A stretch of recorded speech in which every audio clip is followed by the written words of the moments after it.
अस्सलामुअलैकुम, नमस्ते, सत श्री अकाल। कैसे हैं आप लोग? Welcome back to the another video. I hope you all are doing great friends. मैं भी बिल्कुल ठीक हूँ, एकदम बढ़िया। सो आज हम जो वीडियो पे वॉच करने जा रहे हैं, रिएक्शन देंगे, ये वीडियो है बागेश्वर धाम बाबा की पाठशाला, मतलब न्यूज़ की पाठशाला बाय सुशांत सिन्हा।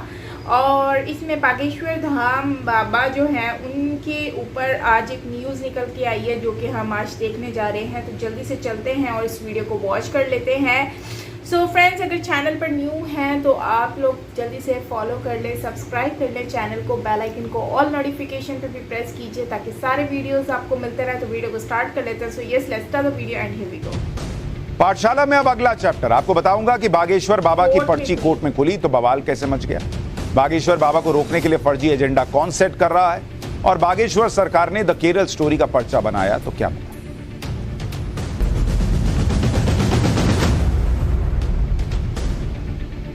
जब से बागेश्वर धाम वाले धीरेन्द्र शास्त्री की देश भर में चर्चा होने लगी, तब से कुछ लोग उनके पीछे ऐसा पड़ गए कि बागेश्वर सरकार के विरोध में हर जगह टांग अड़ाने पहुंच जाते और अपना एजेंडा चलाने लगते। बिहार में बागेश्वर सरकार की कथा रुकवाने के लिए क्या कुछ हुआ वो तो आपने देखा। अब नया मामला मध्य प्रदेश का है। मध्य प्रदेश के एक इलाके में बागेश्वर सरकार की कथा होने वाली थी, तो कथा रुकवाने के लिए कुछ लोग मध्य प्रदेश के हाई कोर्ट पहुंच गए कि भाई कथा रोकिए, ये तो सेंटीमेंट हर्ट कर देंगे।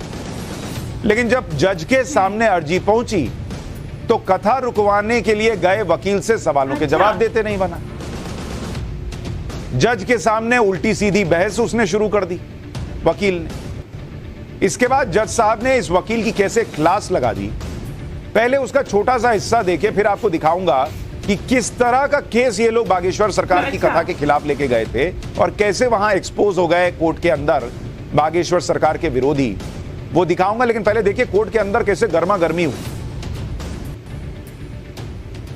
और जरा भी उल्टी सीधी बहस करी यहीं से जेल भेजूंगा मैं, माइंड यू। सारी वकालत खत्म हो जाएगी, समझ गए? You should know how to argue in high court. किसने भेजा है आपको? ये तो सैंपल है। सोचिए बागेश्वर सरकार के विरोधी जो लोग हैं, जिनका वकील वहां खड़ा था, वो कैसा केस लेकर गए होंगे और कैसी बातें करने लगे होंगे कि जज साहब कह रहे हैं कि जो है बाहर कर दूंगा। सोचिए बागेश्वर सरकार का विरोध करने गए इस वकील ने जज से किस तरीके से बात की होगी, जिस पर जज इतना भड़क गए कि कह दिया कि सारी वकालत भूल जाओ, यहीं से जेल भिजवा दूंगा। जज साहब ने और क्या क्या कहा ये आपको आगे दिखाऊंगा, लेकिन पहले ये जान लीजिए कि बागेश्वर सरकार का नया दरबार कहां लगा है और क्यों उनकी कथा को रुकवाने के लिए कुछ लोग हाईकोर्ट तक गए। बागेश्वर बाबा फिलहाल मध्य प्रदेश के बालाघाट में, यहां वो 2 दिन राम कथा करेंगे। बालाघाट पहुंचने पर बागेश्वर बाबा का जोरदार स्वागत हुआ। महिलाओं ने उनकी आरती उतारी, श्रद्धालुओं ने पैर छूकर आशीर्वाद दिया। बागेश्वर बाबा का कार्यक्रम बालाघाट के परसवाड़ा में हो रहा है, जो आदिवासी बहुल इलाका है। बागेश्वर बाबा के कार्यक्रम का नाम भी वनवासी श्री राम कथा है। इसी आदिवासी इलाके का हवाला देते हुए बागेश्वर सरकार के विरोधी एक्टिव हो गए कि भाई यहां पर आदिवासियों की भावनाएं आहत हो जाएंगी। अरे भाई, उनकी भावनाएं आहत हो रही हैं तो ये लोग कौन है जो पहुंच रहे हैं? लेकिन वो लोग जो विरोध में थे वो कोर्ट पहुंच गए। बागेश्वर सरकार के विरोधियों ने मध्य प्रदेश के आदिवासी इलाके में बागेश्वर सरकार की कथा रुकवाने के लिए सीधे मध्य प्रदेश हाईकोर्ट में याचिका डाल दी। इस याचिका में कहा क्या कि 23 और 24 मई को बालाघाट के भादुकोटा गांव में धीरेन्द्र शास्त्री की कथा का आयोजन होना है।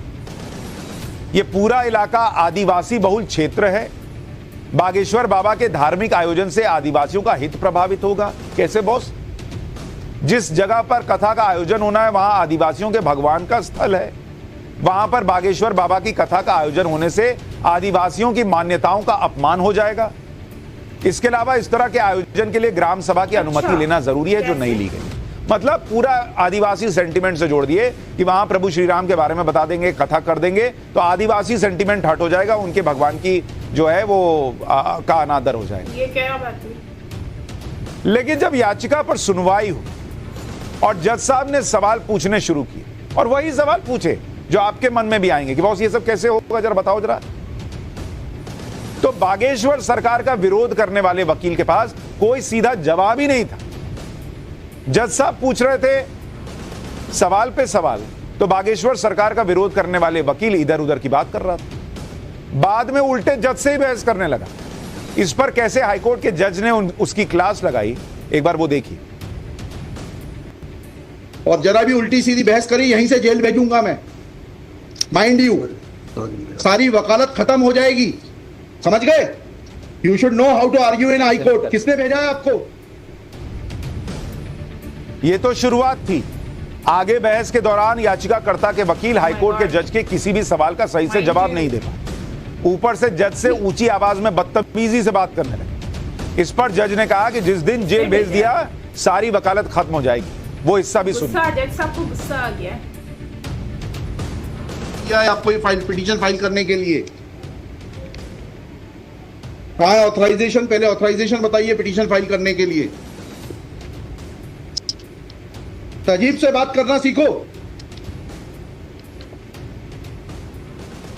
पहले प्रश्न का उत्तर दीजिए, दूसरे प्रश्न का उत्तर दीजिए। पहले बताइए किसने ऑथराइज किया आपको ये पिटीशन लगाने के लिए? सर्वे आदिवासी। ये बदतमीजी करना भूल जाओगे सारी। ये बताइए सर्व आदिवासी समाज का ऑथराइजेशन कहाँ है पिटीशन फाइल करने के लिए?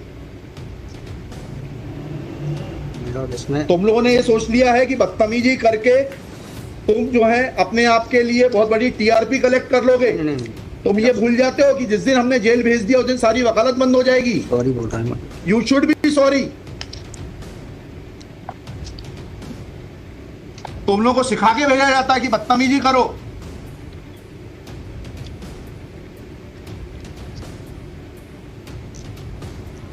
प्रश्न का उत्तर नहीं दो और बदतमीजी करोगे।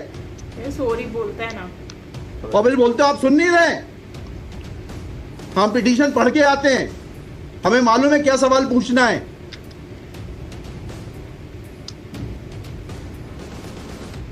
क्या नाम है आपका? जीएस उद्दे। इतना गुस्सा। जी जीएस उद्दे। कितने साल से वकालत कर रहे हो? 2007-8। हाई कोर्ट में कब से हो? 7-8 से।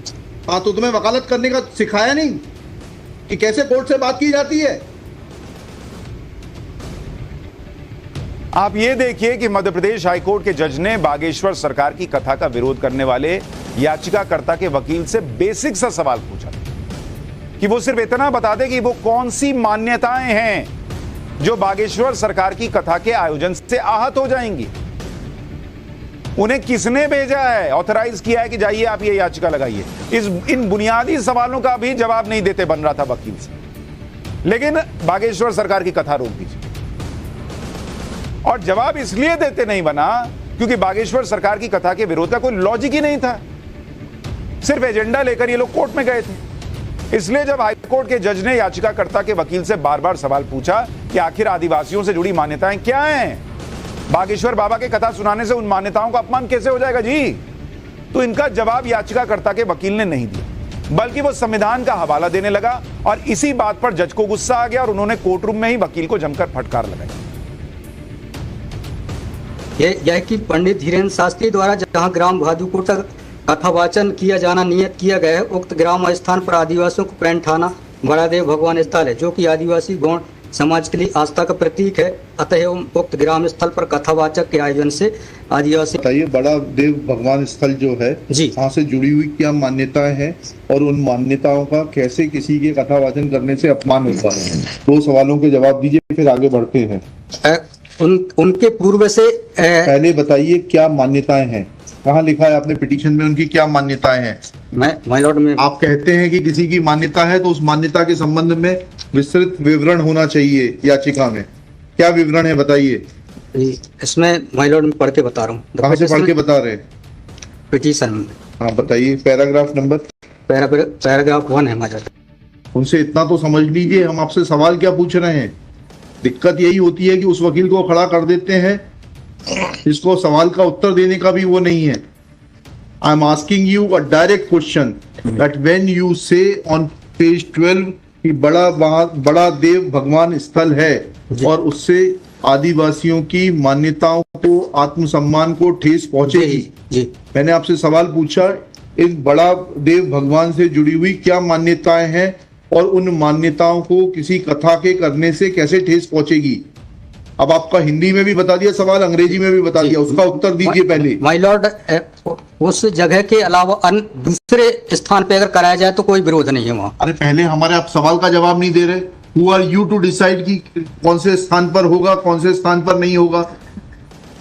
पहले आपको ये तो बताना पड़ेगा क्या मान्यताएं हैं और उन मान्यताओं का किस प्रकार से कुठाराघात होगा, उन मान्यताओं पर, उन मान्यताओं का हनन होगा, अपमान होगा, ये तो समझाइए आप हमको। ये कॉन्स्टिट्यूशन में प्रावधान, वही तो बता रहा हूँ, आप समझने को तैयार नहीं है। कॉन्स्टिट्यूशन में प्रावधान है, ये मान्यताओं का उत्तर है। जी, कॉन्स्टिट्यूशन में प्रावधान, प्लीज कॉन्स्टिट्यूशन में जो प्रावधान है वो बता रहा हूँ मैं। नहीं, यू टॉक प्रॉपर्ली।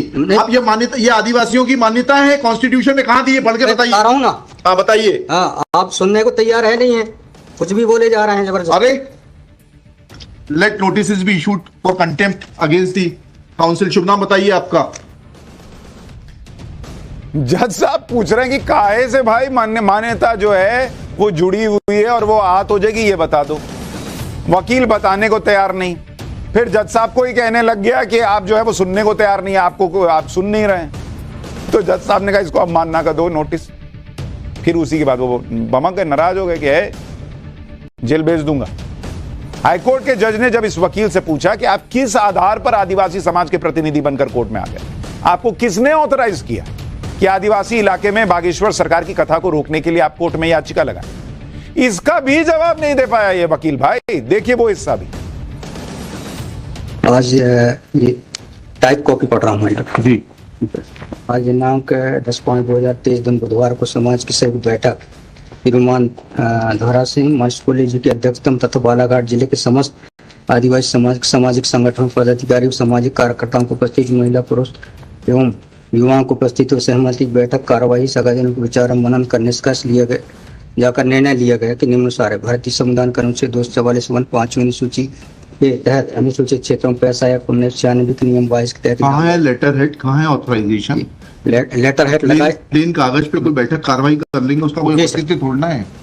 जब आप ये लगा रहे हैं, इसमें अध्यक्ष के रूप में साइन कर रहे हैं, लिखा है ना पीछे पेज नंबर 50 पे पढ़िएगा टाइप कॉपी पे, मनशाराम मरावी अध्यक्ष। किस चीज के अध्यक्ष हैं? कहाँ है आपका लेटर हेड? कहाँ है आपके कागज कि आपको किसी ने अध्यक्ष बनाया, ऑथराइज किया? प्रावधान, वही तो बता रहा हूँ, आप समझने को तैयार नहीं है। कॉन्स्टिट्यूशन में प्रावधान है, ये मान्यताओं का उत्तर है। कॉन्स्टिट्यूशन में प्रावधान, प्लीज कॉन्स्टिट्यूशन में जो प्रावधान है वो बता रहा हूँ मैं। नहीं, यू टॉक प्रॉपर्ली। आप ये मान्यता, ये आदिवासियों की मान्यता है, कॉन्स्टिट्यूशन में कहाँ दी है? पढ़ के बताइए। बता रहा हूँ ना। हाँ बताइए। हाँ, आप सुनने को तैयार है नहीं है, कुछ भी बोले जा रहे हैं जबरदस्त। अरे let notice be issued for contempt against the council. शुभ नाम बताइए आपका। हाई लॉर्ड में नहीं, फर्स्ट आपको आप कंटेम्प्ट का नोटिस जारी कर रहे हैं, उसका जवाब दीजिएगा आप। आपको हाईकोर्ट में बहस करने का तरीका नहीं मालूम है। Issue notice against the petitioner council. Shri आपका शुभ नाम बताइए। आर्टिकल 51 में प्रावधान है, वो बता रहा हूँ। मैंने आपसे सवाल क्या पूछा था? पहले तो आप सुन ही नहीं रहे हैं। लोगों ने किस तरह से ट्रीट किया है, और बागेश्वर धाम जो कि बहुत ही ज़्यादा पॉपुलर हो रहा है इंडिया में। और इससे पहले मुझे नहीं लगता कि कोई भी जो सोशल मीडिया पर मैंने किसी भी बाबा को इतना ज़्यादा जो है वो फेमस होते हुए मैंने देखा है, या फिर उनको कभी भी मैंने इतनी ज़्यादा रिस्पेक्ट देते हुए देखा है पूरी दुनिया में। बल्कि उनकी इतनी कम एज में इतनी ज़्यादा उनको रिस्पेक्ट मिली है जो कि हमने इससे पहले कभी नहीं देखी है। वही चीज़ आज हम जो हैं और जो क्या कहते हैं कि काफ़ी चीज़ें हमने देखी हैं, लोगों ने किस तरह से जो है वो उनको रिस्पेक्ट दी है। तो इस वजह से बहुत सारे मुखालिफ हैं जो नहीं चाहते कि बागेश्वर धाम जो है उसकी और ज़्यादा जो है वो पॉपुलैरिटी हो, वो ज़्यादा फेमस हो। सो शायद यही वही चीज़ है जो आज हम इस सोसाइटी में देख रहे हैं। बाकी ओवरऑल अच्छा लग रहा है कि बाबा बागेश्वर धाम की इतनी ज़्यादा रिस्पेक्ट है कि इवन दो के जज ने भी उनका साथ दिया। मैं कहती हूँ कि ये जज ने साथ नहीं दिया, ये साथ दिया है जो बागेश्वर धाम के जो धीरेन्द्र शास्त्री बाबा हैं, वो हनुमान जी के भक्त हैं। और हनुमान जी की स्पेशल उनके ऊपर वो कहते हैं ना, हिंदी में एक वर्ड है कृपा, तो वो उन पे बहुत ही अच्छी बनी हुई है। तो मुझे ये चीज़ बहुत अच्छी लगी है तो रिस्पेक्ट तो जाहिर सी बात है उनको मिली है, और जिसकी वजह से उनको सराहों पे रखा भी गया है और वैल्यू दी गई है। बाकी मैं यही कहूँगी कि यार ये बहुत अच्छी बात है कि बाबा जो है उनको उनके अंडर में केस हुआ है, वहाँ पर जज जो है उन्होंने कितना गुस्से से बात की, मतलब उनको इतना ज़्यादा गुस्सा आ गया था कि वो गुस्सा कर रहे हैं, कहते हैं तुम्हें अंदर कर देंगे अदालत, जज कह रहे हैं कि हम तुम्हें अंदर कर देंगे, तुम्हें बात करना भी नहीं आता, कितने टाइम से वकालत कर रहे हो। मतलब कि मुझे ऐसा लग रहा था वो जज बोल ही नहीं रहे, उनमें हनुमान जी बोल रहे। टू बी ऑनेस्टली मुझे ऐसा लग ही नहीं रहा था कि कोई नॉर्मल जज बात करे, क्योंकि जज इस तरह से बात नहीं करते। मैंने देखा है कि जज इस तरह से गुस्से में बात नहीं करते जिस तरह से इन्होंने बात की है। तो बड़ा ही अच्छा लगा देखकर, बड़ी खुशी हुई कि भाई उनको, हालांकि इतना लॉजिकल कोई क्वेश्चन ही नहीं था ना, वो केस करने वाली कोई बात नहीं थी, उनको कुछ ढंग का मिले नहीं, पागलों कोई ढंग की कोई चीज़ तो लेकर आते उनके अगेंस्ट, तो बात भी लगती, कोई मज़ा भी आता, लेकिन उन लोगों के पास कुछ था ही नहीं ढंग का। तो बस वो उन्होंने तीर चलाना शुरू कर दिए हवा में, उन्होंने कहा कुछ ना कुछ तो। अब वो आए ही बागेश्वर धाम, मतलब वो भक्त हैं, सनातन धर्म को आगे लेकर चल रहे हैं, तो उनकी वजह से कैसे कोई जो है ना वो कहता है ना अपमान हो सकता है किसी धर्म का या फिर उनकी रिलीजियस प्लेस का, तो मुझे नहीं लगता। बाकी मतलब कि वो उनको तो बहाना चाहिए था कोई ना कोई। एनीवेज और अच्छा लगा वीडियो वॉच करके, और जो जज है उनका मुझे एक्सप्रेशंस देख के बड़ा ही मज़ा आया। और आप क्या कहते हैं इसके ऊपर कमेंट सेक्शन में ज़रूर बताइएगा। मिलता है नेक्स्ट वीडियो के साथ। Till then take care. Channel पर नहीं हो तो यार जल्दी से सब्सक्राइब कर लो and bell icon call notification पे भी प्रेस करना, ताकि सारे वीडियोस आपको मिलते रहें। तो फिर आप लोगों के लिए मज़े मज़े की वीडियोस मैं लेकर आऊँगी। तो मिलते हैं नेक्स्ट वीडियो के साथ। Till then take care, lots of love and